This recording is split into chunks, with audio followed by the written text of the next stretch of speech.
Tonight, you open an app and ask it anything. The answer arrives in seconds. You barely think about where that knowledge came from or how fragile the chain really is. But 2,000 years ago, almost all of it nearly vanished in a single afternoon.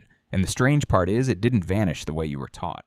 You have heard the story before. Caesar's soldiers, a careless fire, the greatest library in the ancient world reduced to ash in one catastrophic night. It is a clean story. It has a villain, a single moment, a clear ending. The only problem is that it is mostly wrong. Picture Alexandria at its height, around 250 BC, Egypt, but ruled by Greeks. A city built by Alexander the Great's successors, designed to be the intellectual capital of the entire known world. At its center stood the library, attached to a research institution called the Mouseion, the Shrine of the Muses, from which we get the word museum. This was not a quiet reading room. It was the closest thing the ancient world had to a university, a laboratory, and a national archive, all fused into one building. Scholars there did not just store scrolls, they produced knowledge. Eratosthenes calculated the circumference of the Earth using nothing but shadows and geometry, and got it remarkably close. Euclid wrote the geometry textbook that would be used for the next 2,000 years. Hipparchus dissected human bodies and mapped the nervous system centuries before anyone else dared. The library held an estimated several 100,000 scrolls, by some ancient estimates closer to 500,000, gathered through a policy that bordered on legalized theft.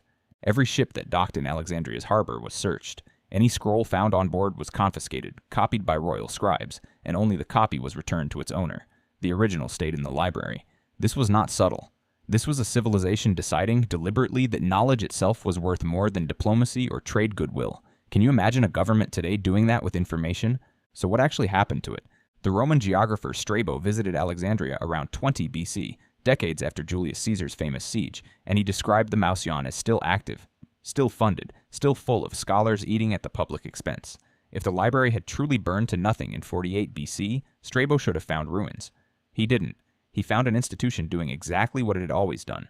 What he describes instead is something slower, and frankly more unsettling than a single fire. Funding tightened under different rulers. Some scholars were expelled during political purges. Copying slowed. Storage rooms went unmaintained. The Plutarch account of Caesar's fire likely destroyed warehouses near the docks, possibly containing exported scrolls, not the central collection itself.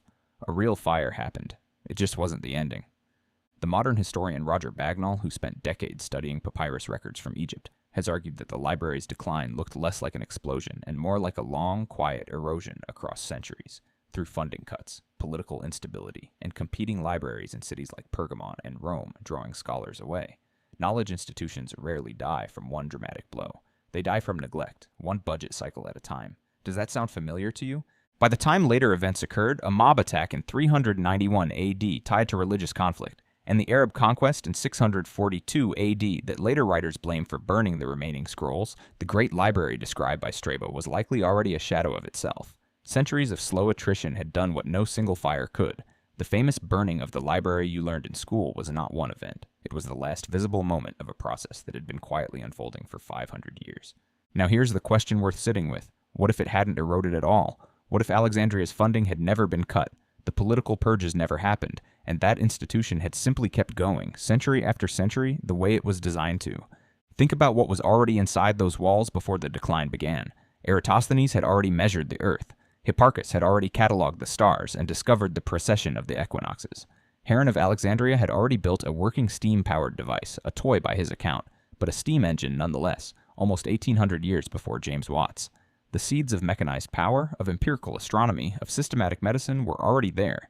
Sitting in scroll form in one building, a library that size, fully funded, continuously operating, would not have stayed a passive archive. It would have kept compounding. Imagine generations of scholars building directly on Heron's steam experiments instead of that knowledge sitting dormant, half-forgotten, until medieval and Renaissance thinkers had to rediscover similar principles from scratch centuries later. Imagine Hipparchus' star catalog being refined every decade instead of getting passed down through fragments and Roman summaries. This is not idle daydreaming. Historian Luciano Canfora, in his study of the library's fate, makes the case that what was actually lost was not just objects, but momentum. A civilization had built a machine for accelerating discovery, and that machine got starved of fuel long before anyone burned the building down. The tragedy isn't the fire. The tragedy is the centuries of slow disinvestment that came first. Would the Renaissance have happened 1,000 years earlier? Maybe. Would the scientific revolution have looked entirely different, emerging from Alexandria instead of from Florence and Cambridge over 1,000 years later? Possibly. Nobody can know for certain, but you can see the shape of what was interrupted because we still have fragments of what survived. Ptolemy's astronomical work, Euclid's geometry, the mathematical foundations that later Islamic scholars in Baghdad's House of Wisdom would preserve, translate, and expand, keeping a thinner thread of that ancient momentum alive when Europe had mostly let it go. That thread is the real story here. Knowledge did not simply vanish, it survived in fragments, carried through translation chains across centuries and civilizations, weakened at every handoff, but never fully severed. What the world lost at Alexandria was not the existence of ancient knowledge, it was the concentration of it. The compounding effect of having all of it in one place. Building on itself, generation after generation, in a single, sustained institution. Here's the part that should sit uncomfortably with you.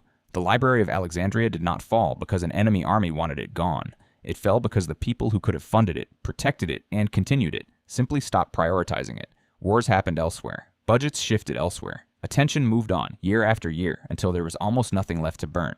You live in an era with more accumulated knowledge than Alexandria's scholars could have imagined, spread across servers instead of scrolls, accessible instantly instead of guarded behind harbor checkpoints. But the underlying fragility has not disappeared. Funding for research still gets cut.